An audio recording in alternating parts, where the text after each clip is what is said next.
Greetings, ladies and gentlemen. It's Rock and Roll Spock Action with my weekly comic book live stream. A bit late. This has really just been a shit month for this. Bad timing. I think the closest we got to on time was a couple weeks ago, and we were still a few hours late. And in fact, next week we're going to be a day late because of the 4th of July. And the fact that I won't be able to pick up my comics on Wednesday.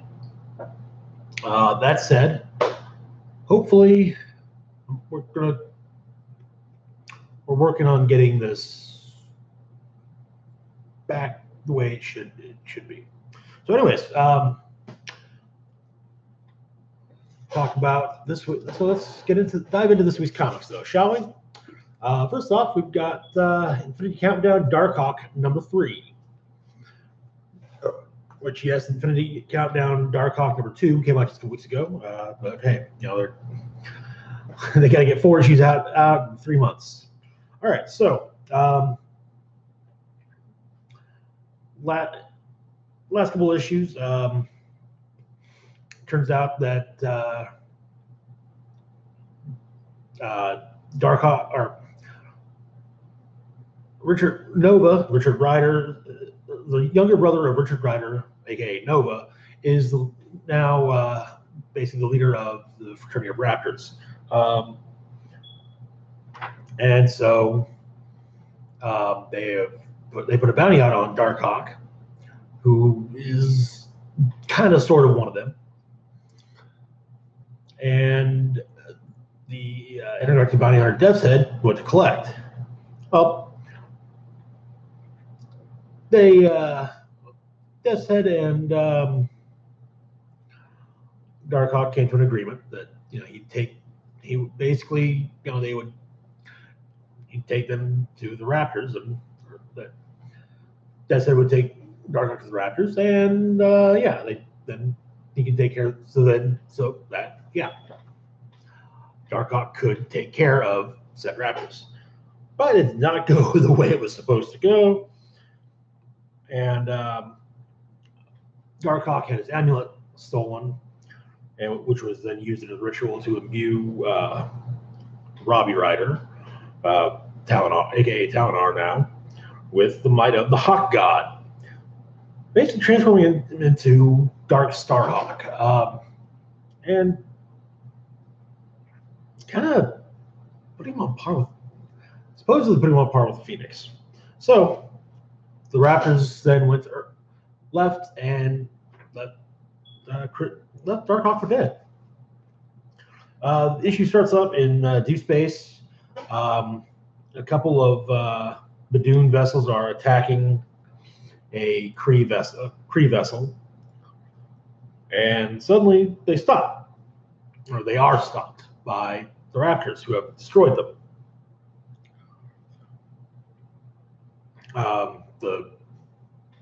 The commander of the ship thanks for saving us.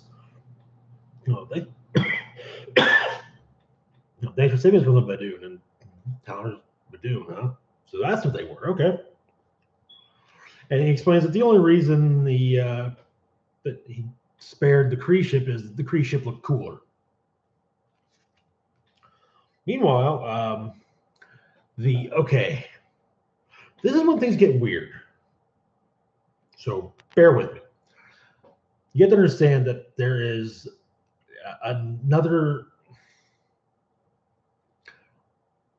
Basically, Darkhawk has a shared consciousness when he's in his armor. And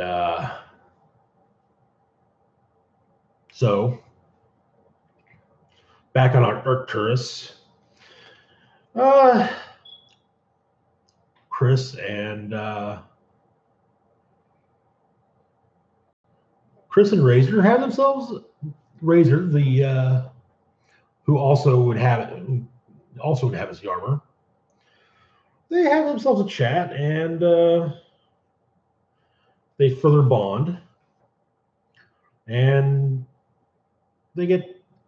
Razor explains a little bit more of everything to Chris,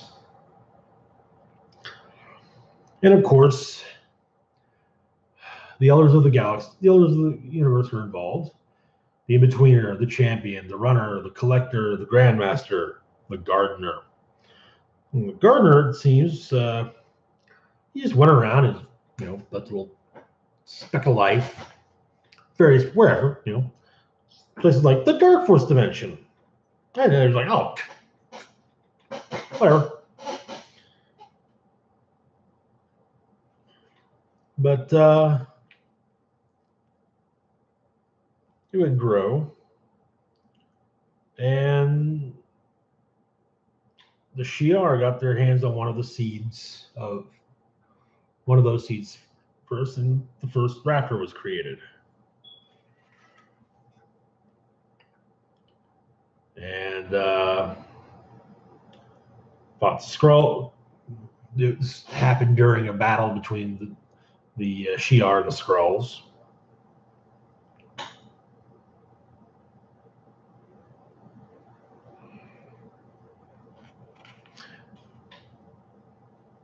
And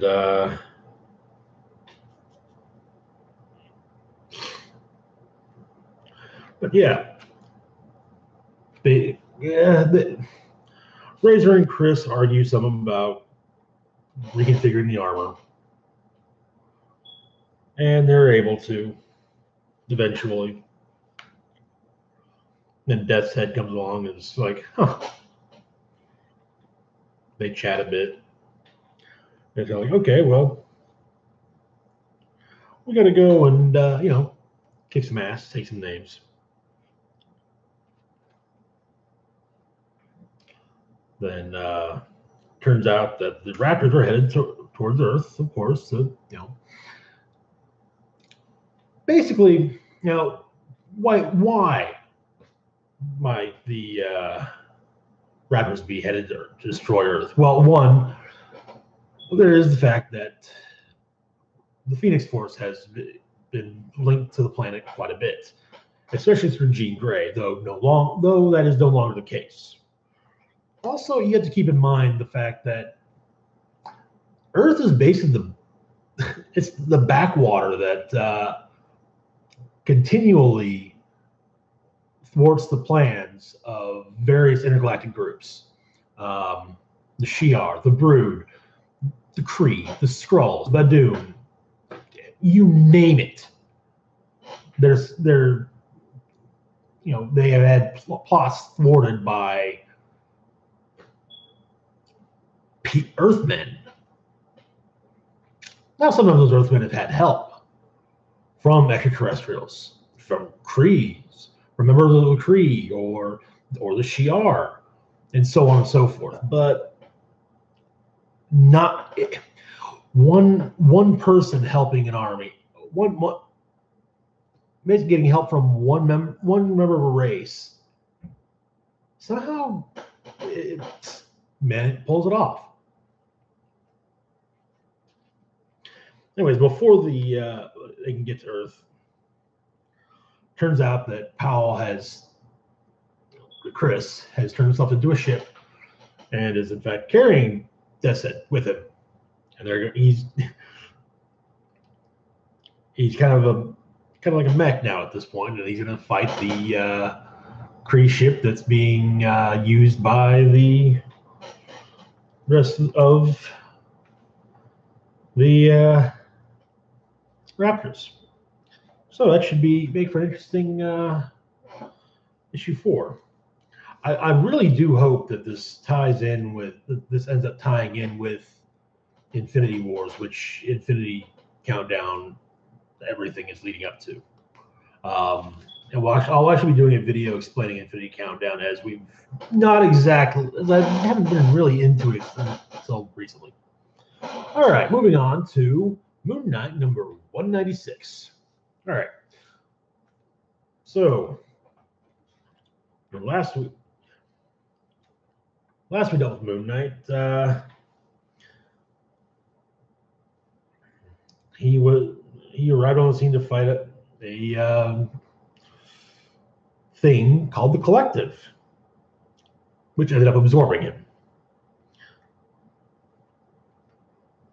And he kind of discovered that the collective was kind of like him on a grand scale. So, starts off, all of Moon Knight's personalities are being led through the collective, shown around. Hey, take a look around. Look what we've done.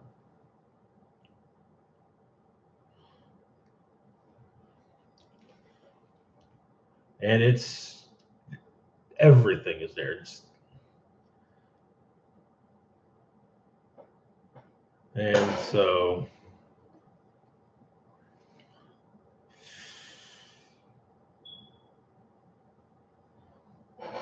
Khonshu kind of says, "Hey, maybe we could help make this something worthwhile." And we end up with an army of Moon Knights. kind of cool, right? So they resolved the edible complex. They cracked on the collective angst quotient, false masculinity, taking care of all suicidal, homicidal tendencies. And I mean, they're really things are running smoothly. But of course, everything that the guy that's created the Maurice, who started the collective, well, he's not exactly the best person for such things, and so they kind of overthrow him because he kind of showed he was a bit on the crazier side, and there's a sentient virus hidden in part of the collective.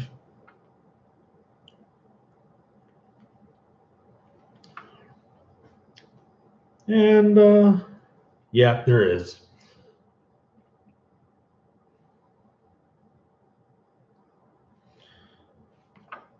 The Moon Knights fight the sentient virus, and of course they win. And then Jake beats the shit out of Maurice. And everyone's expelled. Everyone who was in the collective is basically barfed out of it. However, it left a mark on Maurice, who's beginning to develop.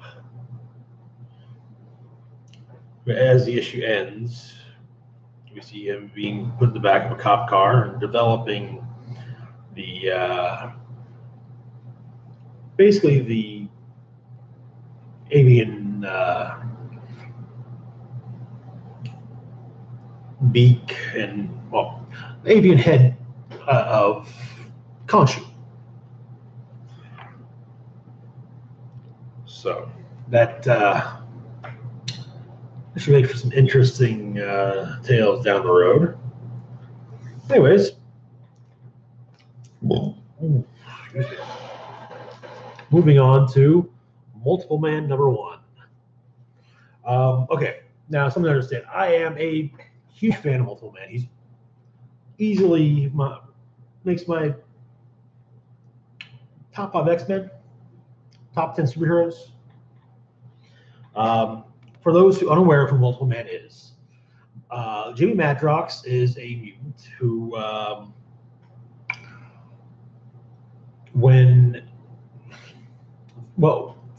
creates duplicates of himself through basically being through impact. In fact, in more recent years, you've had moments where he would maybe clap his hands and create a bunch of duplicates. These duplicates are just as sentient as he is, and each one is a portion of his personality. However, when the the Terrigen mist cloud, was unleashed on the Earth by the Inhumans, Jamie Madrox was the first, I don't know, gazillion victims. As the Prime Jamie and every dupe, and presumably every dupe, died. And they had a horrible death, too. But, so, why are we now having a mini-series? Well, let's find out. So we begin with Strong Guy and Magic of the New Mutants, basically ripping open a sealed door and finding someone inside.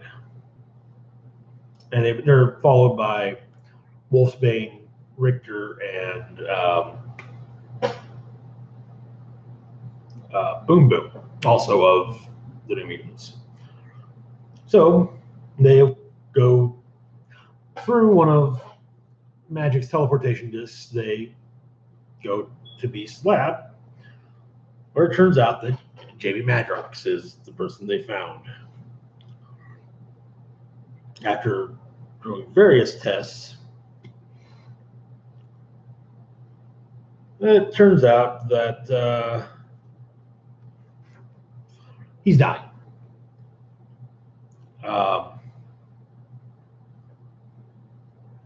Apparently, he's been in an air-sealed lab for a while. Sliding timeline. That way, they don't. Yeah. So, trying to make a serum so that dupes such as himself could operate more independently in case of, well, dying. The Prime dying. But he's decomposing. And Beast says there's nothing he can do to fix him.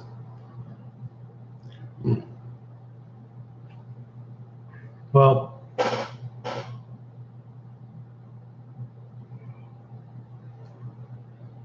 now this is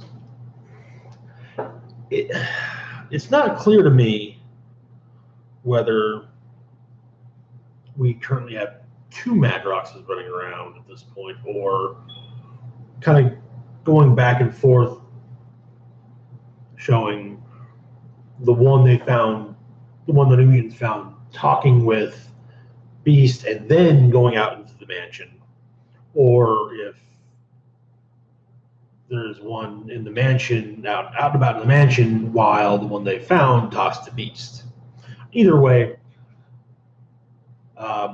Madrox steals Bishop's time machine in an attempt to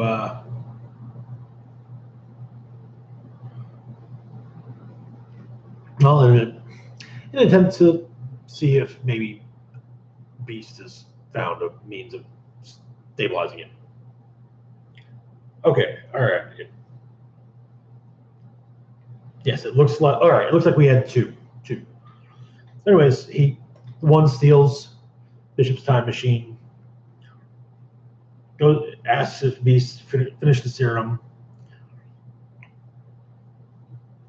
Turns out it's only been he time traveled the whole 15 minutes ahead. And the other Madrox then attacks him. They fight for a bit, and one reabsorbs the other, as Madrox is prone to do.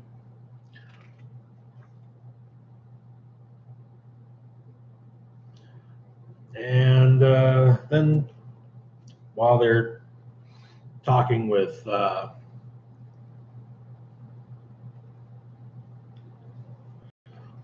discussing things with Madrox, the mansion's attacked.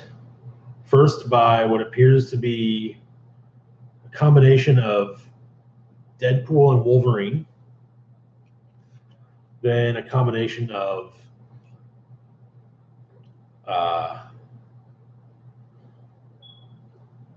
Cable and Warlock,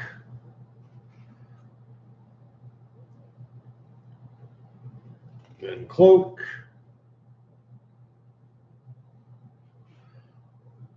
And Hulk. Yeah.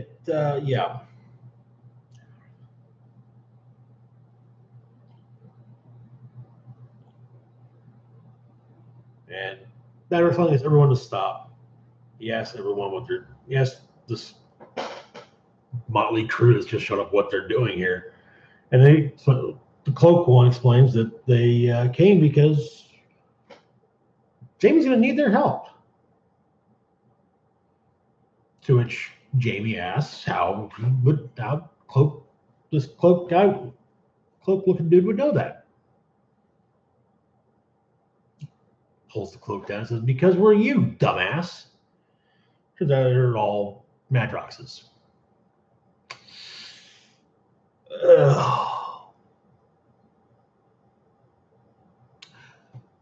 Yeah, Madrox kind of has that effect on everyone. Anyway, so honestly, I think this is going to be a fun book. I do hope that it ends with Madrox being back in the world of the living, because I've missed Jamie Madrox in the various X books. It kind of broke my heart when I heard that he was the first victim of the Terrigen Mists. So anyway, moving on to Hunt for Wolverine, Mystery Madripoor, #2. Okay, so where we left off, a handful of ex-women went to Madripoor in search of Wolverine. Psylocke, Kitty Pryde, Jubilee, Storm, Rogue, and Domino. Well, they get there and are attacked by the Femme Fatales. While Kitty, Domino, and Jubilee were able to escape, Psylocke, Rogue, and Storm are sadly in their clutches. We start off with Kitty reminiscing about Wolverine and her history with him.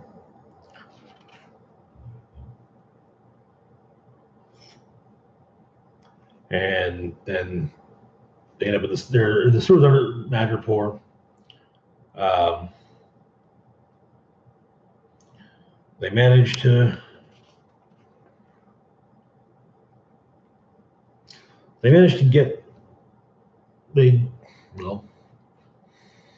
make their way out.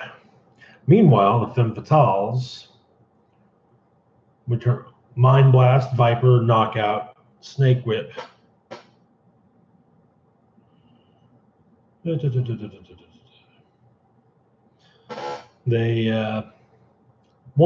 have Magneto in their clutches as well.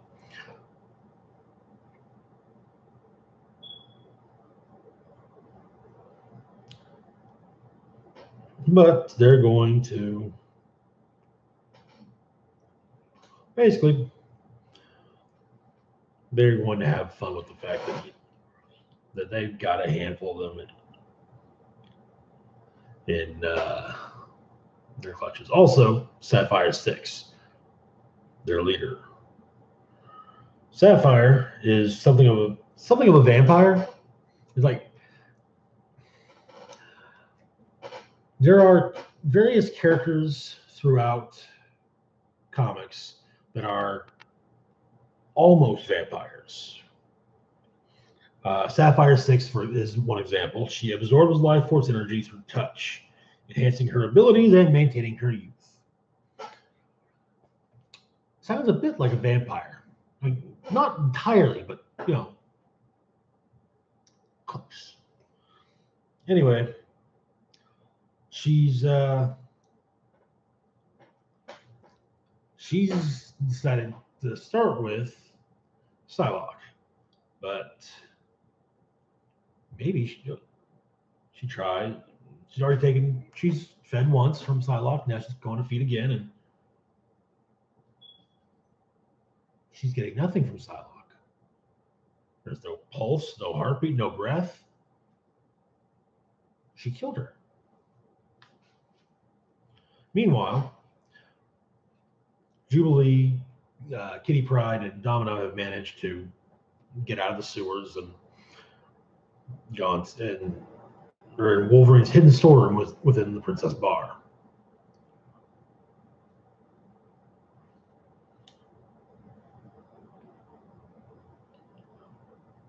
And they decide that they're going to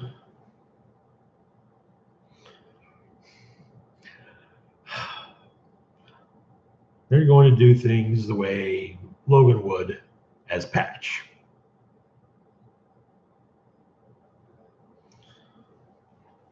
Which, look, yeah, I mean, come on. So they do what they can to make money, pick up some intel, and they discover a guy by the name of Bloodlust, who it turns out has been working for Viper and crew. It's a bit of a fight, and they have a chat with him outside, which I might mention. It's now pouring down rain, and of course, Kitty threatens to stick him into the wall. Rogue comes to where they're keeping her, Storm, and Magneto.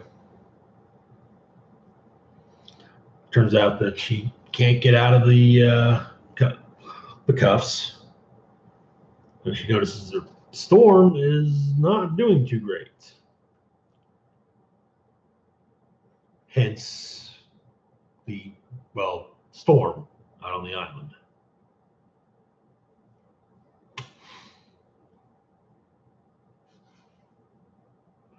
Anyway, Sapphire is enjoying the rain and actually comes in from it saying that she hasn't felt rain that primal in decades.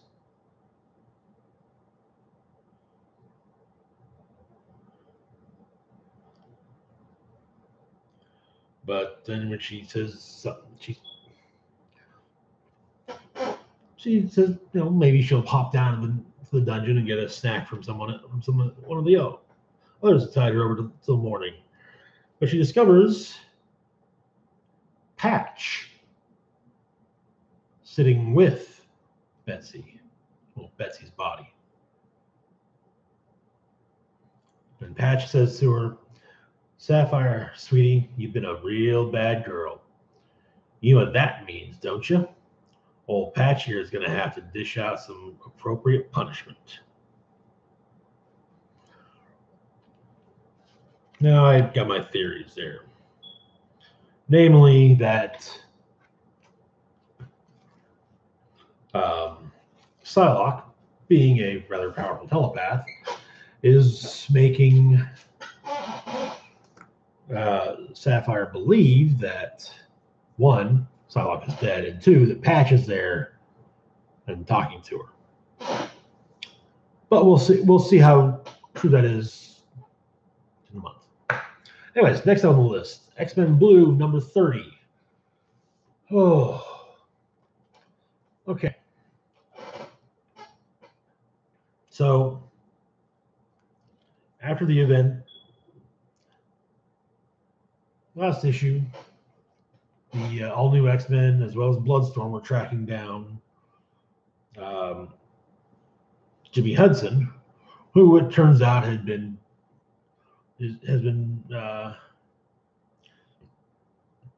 bonded with basically a venom symbiote and is the last surviving poison. However, while they were trying to help him, Daken runs Jimmy through.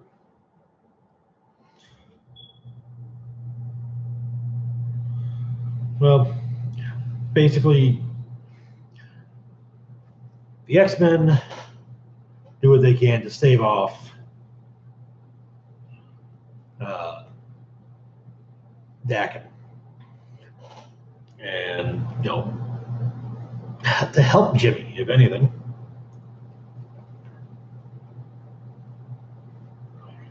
But while they're fighting Dakin, Poison gets away.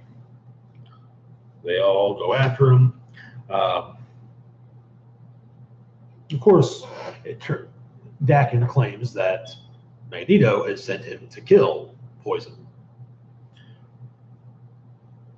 Jean Grey, of course, Jean wants to know, did Magneto really send him? Why would he do something like that? She, why? And so,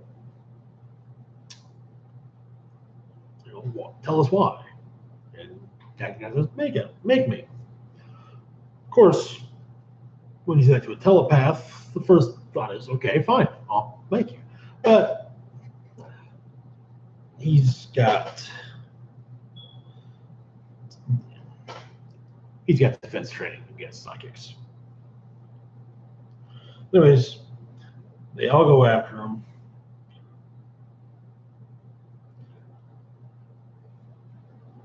And Jimmy's having to deal with having two sets of memories.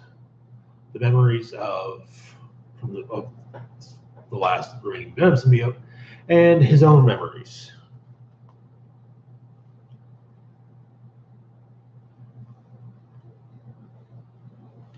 But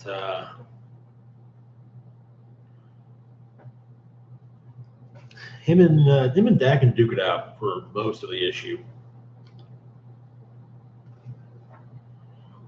Then Iceman stops them both from fighting.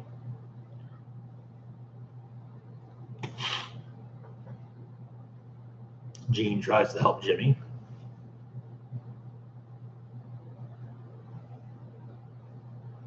They have a talk, and her and Jimmy chat for a bit.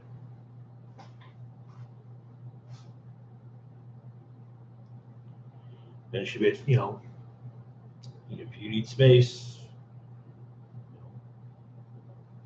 take all the space you need.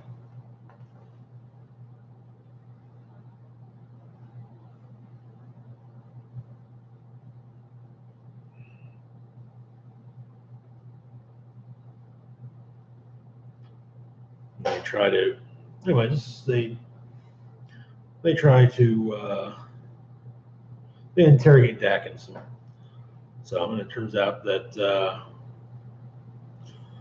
Magneto claims that he's done playing.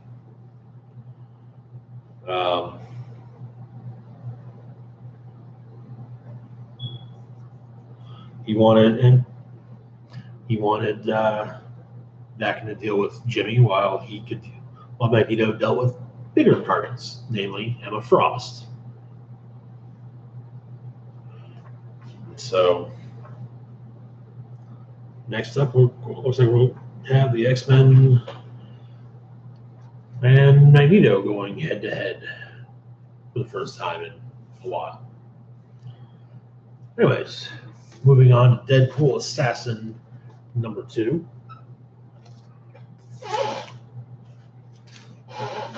So we start Deadpool Assassin. Okay, issue number 1. We turns out that Deadpool's still getting jobs through courtesy of his buddy Weasel. Turns out though, Weasel done got himself hitched. So hey, someone out there for everybody, right? Anyway, so the issues begins in New Orleans cemetery. Got some dude, wandering about, looking over his shoulder, and then Deadpool grabs him, but then he's promptly attacked.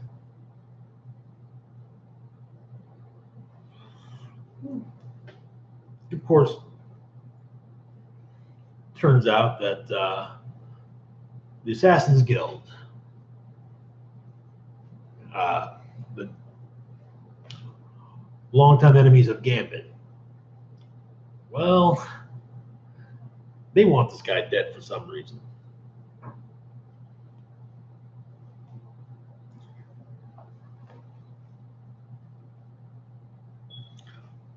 Anyways, so Wade fights off a bunch of the assassins. Makes quite the mess in the cemetery.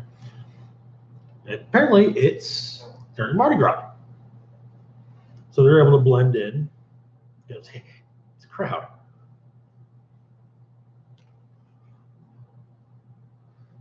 But yeah, various they run afoul of various assassins, including long-time pain in the ass of various superheroes, Razor Fist, who ironically can't make a fist. But they hint that everyone keeps hinting that this guy that Deadpool's protecting probably isn't worth protecting.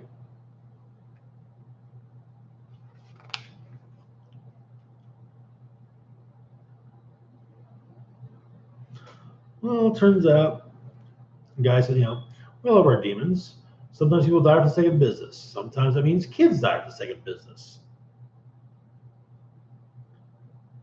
To which Deadpool kind of says, hey, Weasel, bad news. They got him. Thought I could protect the guy, but I couldn't. I failed. And then Deadpool shoots the guy.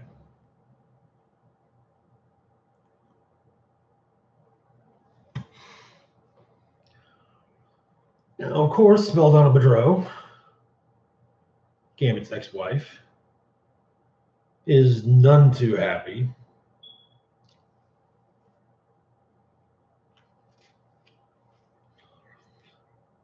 And so she sends a group after him, Blackout, Threnody, and the Heartspur Brood.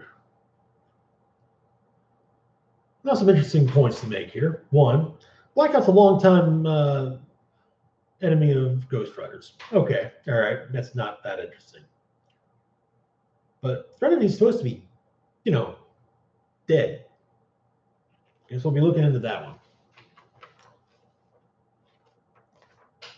Yeah, that's that. Next on the list, Old Man Logan number 42, continuing Logan's fight with Kraven the Hunter. So the two duke it out in the Savage Land.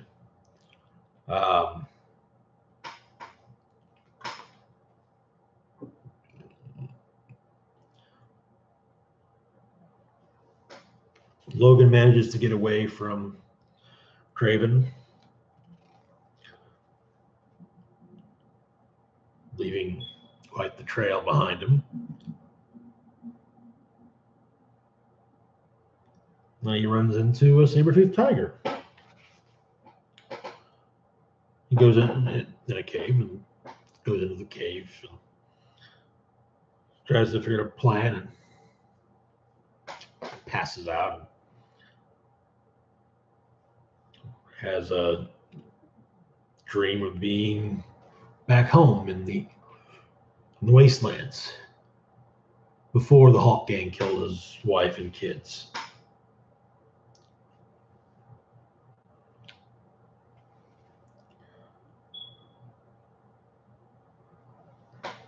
Anyways, he gets it. Kraven comes for him, and they duke it out some more.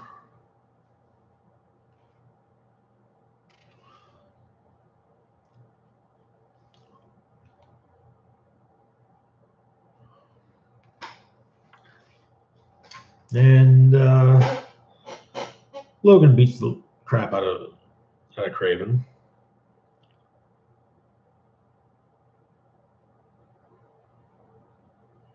And he runs into Kazar, ruler of the Savage Land. As the turns out that saber-toothed tiger he ran into earlier was, in fact, Zabu, Kadar's companion.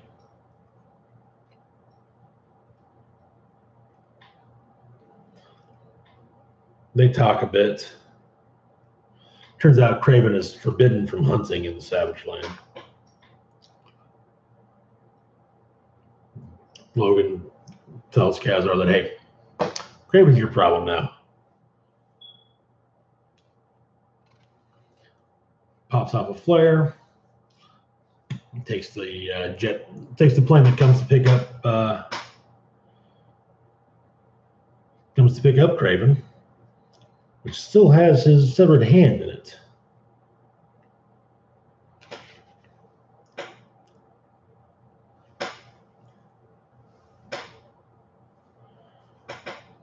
But he comes to the conclusion that Craven's right. I mean, Logan just can't keep going on the way he's going on. But he ain't ready to die. Not just yet. He's got to get back to the Wastelands first. Next issue, Bullseye returns. And to be perfect, I'm always fond of a good Bullseye Wolverine fight, even if it is Old Man Logan. Anyway, and finally, for this week, Old Man Hawkeye, number 6. All right, so we start off with a bit of a flashback.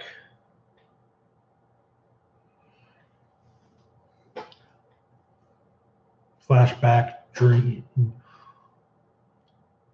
where Black Widow tells Clint to quit staring so hard.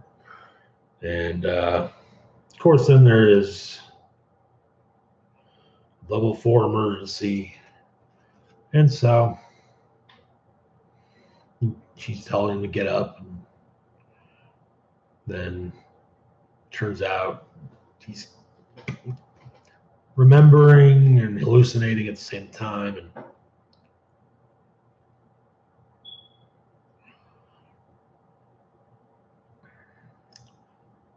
And he's at the Bishop Refuge deep in the Wastelands. And Kate Bishop is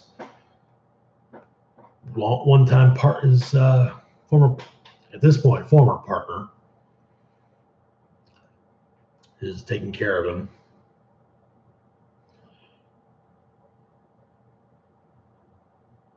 And apparently he's been out for the last 2 days. Of course,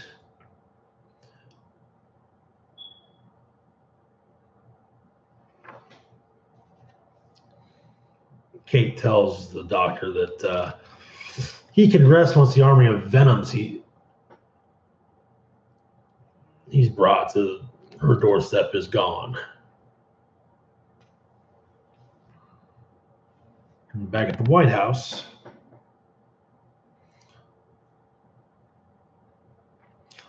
the president, Red Skull,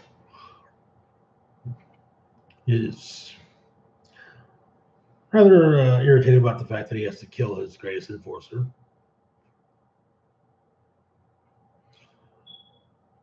And of course, how to do so? That's the real question.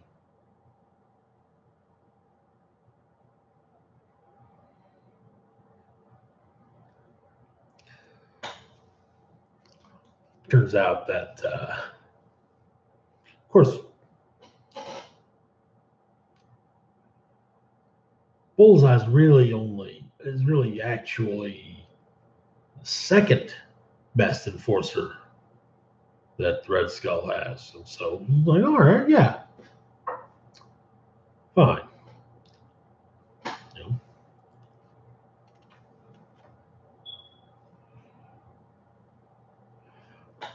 And then he gets here and Zemo, and it was like, hey, I thought you said all the Avengers were dead. And Zemo says, I believe I used the term destroyed. Of course, Zemo says, how much trouble can an old man with a bow possibly cause? Considering it's Hawkeye, quite a bit.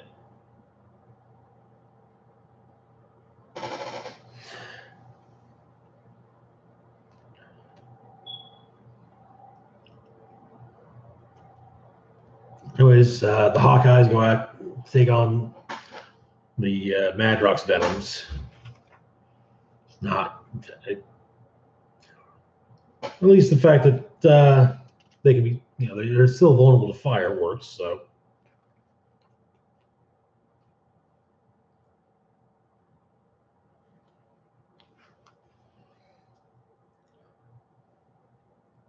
they, of course, Clint kind of,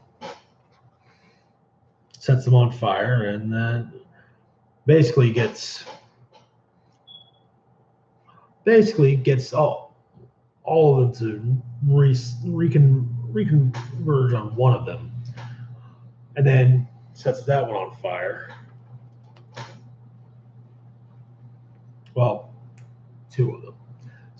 One of them gets set on fire, but however, a T-Rex comes along and makes short work of the last one. This actually leads to the Venom T-Rex that we saw, or was shown in the Old Man Logan. It's kind of a scary thought, really, but whatever. Anyway, outside of Rock Springs, Taskmaster is met with a plane.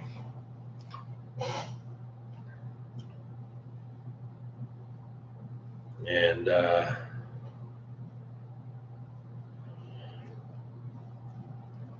asset turns out to be the Winter Soldier.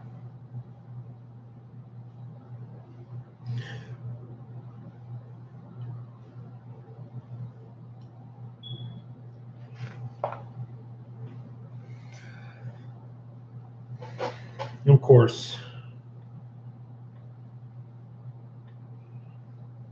then Kate and Clint have an argument.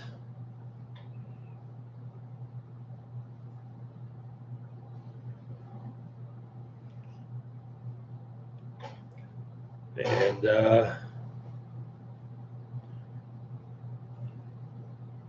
Clint tells her, hey, get back in the car. This is, it's like, and I'll tell you exactly why I'm doing this. I'll tell you everything.